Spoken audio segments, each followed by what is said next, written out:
नमस्कार, तुम्हा सर्वांचं आपल्या स्टडी पॉईंट या यूट्यूब चॅनलमध्ये स्वागत आहे. तर 8th पे कमिशन अपडेट, सॅलरी, पेन्शन आणि रजा, केंद्रीय कर्मचाऱ्यांसाठी 8व्या वेतन आयोगासमोर प्रस्ताव, DA वाढी आधीचं या ठिकाणी उत्सुकता वाढली. याबद्दल संपूर्ण सविस्तर माहिती या व्हिडिओच्या माध्यमातून जाणून घेणार आहोत. तत्पूर्वी तुम्ही जर आपल्या स्टडी पॉईंट या यूट्यूब चॅनलवरती जर नवीन असाल तर आपल्या या चॅनलला लगेचच लाईक आणि सबस्क्राईब करायला विसरू नका. चला तर मग वेळ वाया न घालवता केंद्रीय कर्मचाऱ्यांसाठी 8व्या वेतन आयोगासमोर हे प्रस्ताव काय आहे ते या ठिकाणी आपण जाणून घेऊया. बघा, या ठिकाणी तुम्ही टायटल पाहू शकता. टायटल काय आहे बघा, 8th पे कमिशन अपडेट, सॅलरी, पेन्शन आणि रजा, केंद्रीय कर्मचाऱ्यांसाठी 8व्या वेतन आयोगासमोर प्रस्ताव, DA वाढी आधीच उत्सुकता वाढली. पहा 8th पे कमिशन लेटेस्ट अपडेट. केंद्रीय कर्मचारी अद्याप जानेवारी 2026 पासून लागू होणाऱ्या DA वाढीच्या प्रतीक्षेत असताना 8व्या वेतन आयोग आणि त्यातील शिफारसीबद्दलही उत्सुकता या ठिकाणी लागून आहे.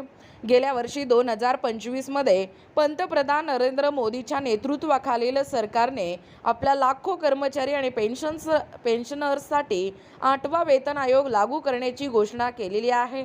या प्रकरणात आता केंद्रीय कर्मचारी 8व्या वेतन आयोगाच्या शिफारशीची आतुरतेने वाट पाहत असून 2027च्या पहिल्या सहामाहीत वेतन आयोग आपल्या शिफारसी सरकारला सादर करण्याची शक्यता आहे. पण त्याआधी केंद्र सरकारी कर्मचाऱ्यांचे वेतन, निवृत्ती वेतन आणि सेवा शर्तीबाबत सूचना मागवण्यासाठी गठीत केलेल्या वेतन आयोगाने 18 प्रश्न असलेली एक प्रश्नावली प्रसिद्ध केली होती.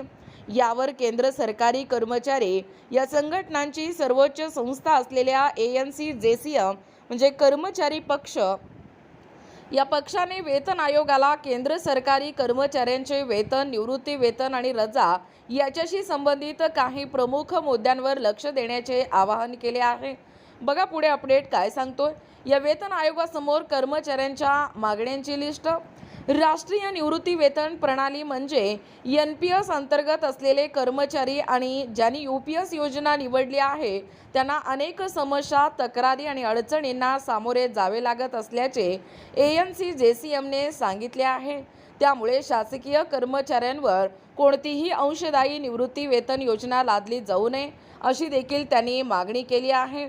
ANC कर्मचारी CCS पेन्शन नियम 1972 आता 2021 अंतर्गत अंशदायी नसलेल्या पेन्शन योजनेची पुनर्स्थापना करण्याची JCM मागणी करत आहे.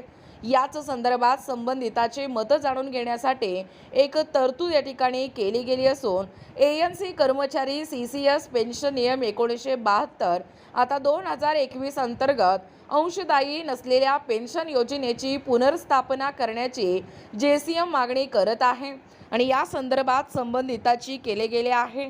त्याचवेळी वेतन आयोगाला पेन्शन सुधारणा, समानता, कम्युटेड व्हॅल्यूची पुनर्स्थापना आणि इतर कल्याणकारी उपाययोजनांवर स्वतंत्र विचार करण्यास सांगितले आहे.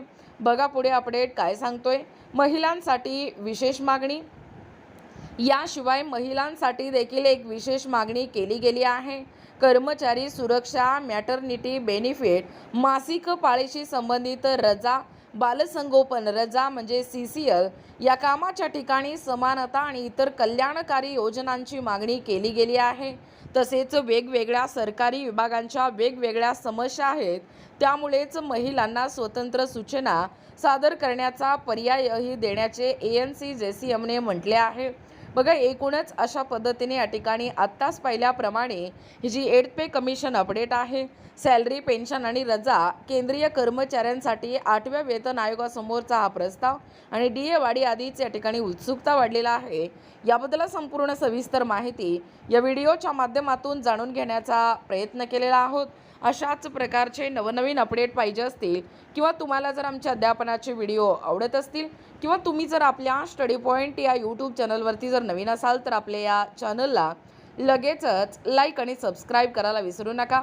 भेटूया अशाच पुढच्या नवीन व्हिडिओमध्ये. तोपर्यंत धन्यवाद.